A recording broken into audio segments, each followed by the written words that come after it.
This is the Tom Bigby Tales, and I'm your host, Shannon Evans. I write about a small town in northeast Mississippi along the Tom Bigby River, and sometimes I write about the rest of the state. This episode is titled Leave Her to Heaven, and it's about a family from Macon, Mississippi, which is along the Tom Bigby River, about 20 to 30 miles from Columbus. Fisher Ames Patey was a decorated war hero who died on the beaches of Normandy, France in World War II. Fisher came from a long line of soldiers. He was the great great grandson of Sylvanus Ames, a chaplain of General George Washington. He was the great great nephew of Confederate General James Longstreet, a brilliant tactician who later served post war as a diplomat and civil servant. Fisher Patey grew up in Macon, Mississippi on the Black Belt Prairie on a family farm. He was an avid outdoorsman and loved fishing and bird hunting. He graduated from Mississippi State University, where he was the editor of Miss MSU's Reveille, which is the yearbook. He entered the U.S. Army as a lieutenant and was later promoted to captain.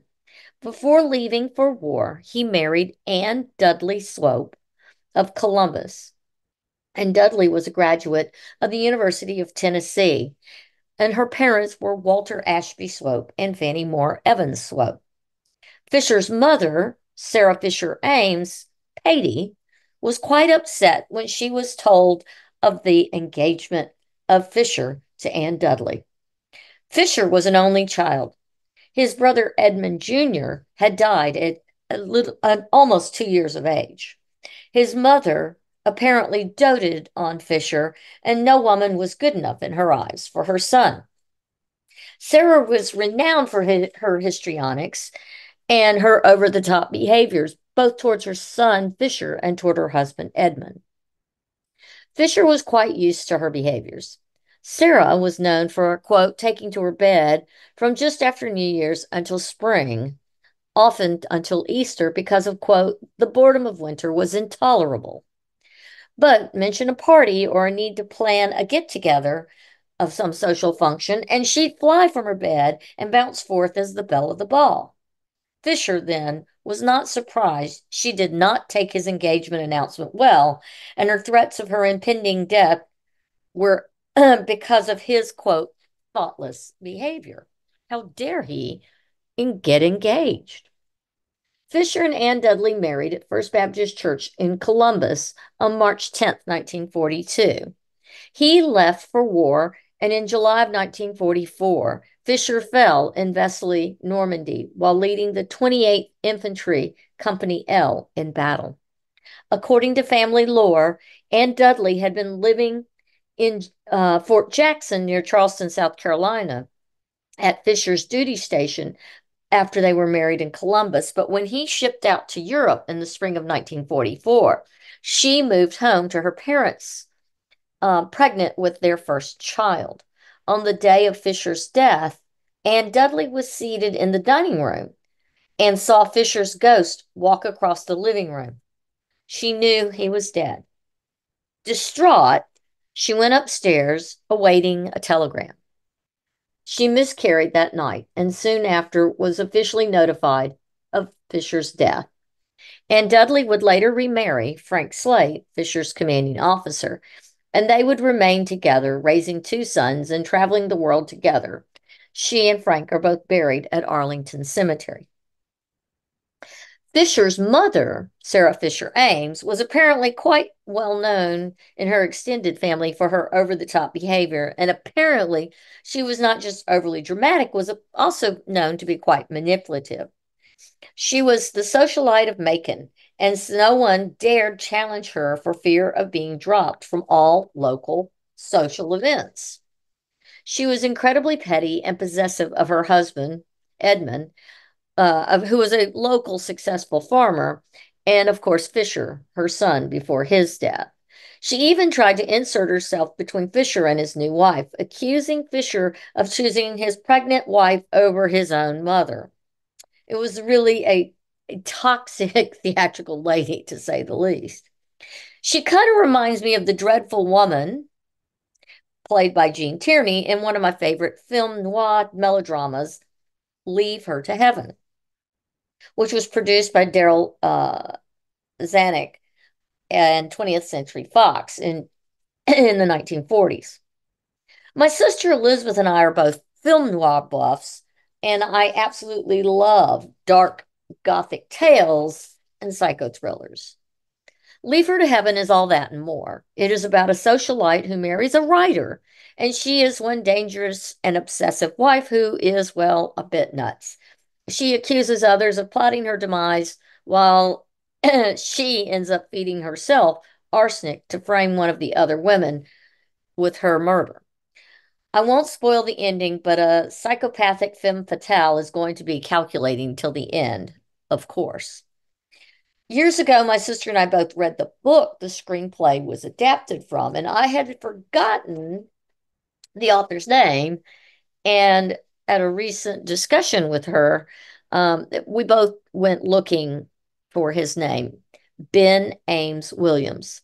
So I did a little digging and found Ben Ames Williams was born in 1889 in Macon, Mississippi.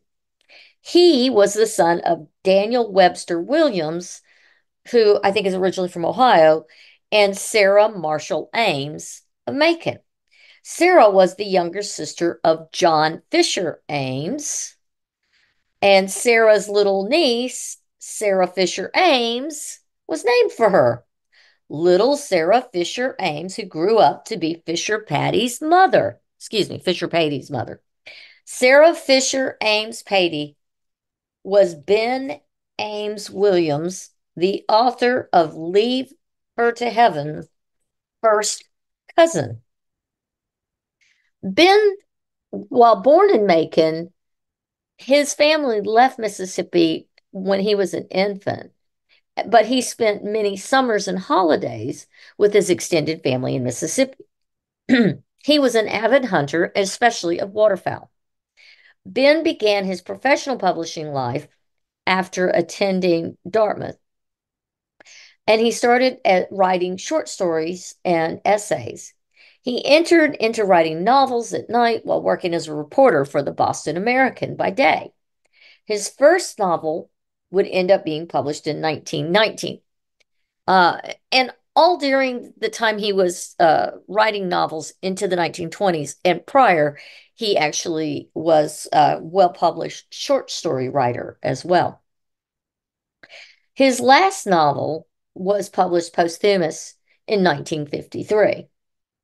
Strange Women, published in 1942, and Leave Her to Heaven in 1944 were distributed novels during World War II to those serving overseas by the American press, which was a military arm of publishing that sent out books and magazines and other literature to soldiers and those serving the military in Europe.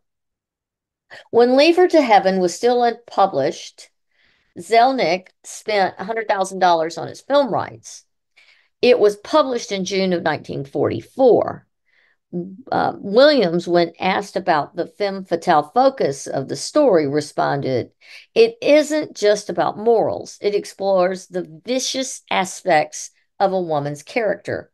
And the reader abhors the woman herself and feels pity for her rather than esteem by the end of the novel." Williams was concerned with understanding the human condition and human tragedy. In Williams's own words, it is seldom possible to even write a short story without some investigation of the factual background. It has been necessary for me at various times to study a wide range of subjects, some who are even very close to me. I have to know something about detective methods. Ben died on the ice, curling, after throwing a winning stone on February 4th, 1953, at the age of 63 in Brookline, Massachusetts. His ashes were scattered on a knoll of his favorite riding retreat site, his family farm in Searmount, Maine, called Hard Scrabble Farm. Now then, I ask you, Since we all writers write about that which they know, what do you think? Was he writing about his cousin or other women in his family? Or was it just that evil part of the character of some women and some men that he knew? I want to thank you for coming on today's episode of Tom Bigby Tales. Until next time.